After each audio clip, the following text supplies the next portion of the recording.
Hi everyone, I'm coming at you with a really quick Happy Friday check-in for a nice short week. Wasn't this nice? I loved it. It was nice having a 3-day week. I got a lot of work to do over the weekend, but oh well. Hopefully it'll get done. Anyways, I wanted to give you a couple quick reminders.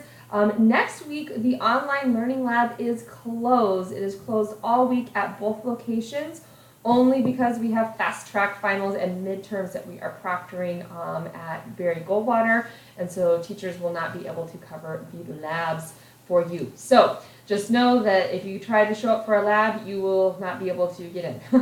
Another thing I just wanted to give you was my availability for next week.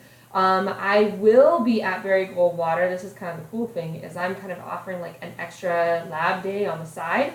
So I will be there at Barry Goldwater from 3 o'clock to 7 o'clock on Monday, which is totally different than normal lab times.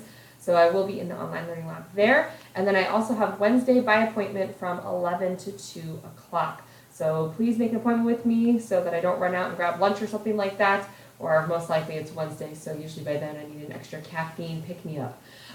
So Starbucks loves me. Anyways, other than that, I hope you guys have a great weekend. My little girl has her first dance lesson this Friday, so you will, like today, now, just a couple hours, so you'll probably end up seeing pictures of that on Monday. I apologize in advance, but I love my kids so much. Anyways, I hope you have a wonderful weekend and get some rest. Take care of yourself, and please reach out if you have any questions for me. All right? Thanks, guys.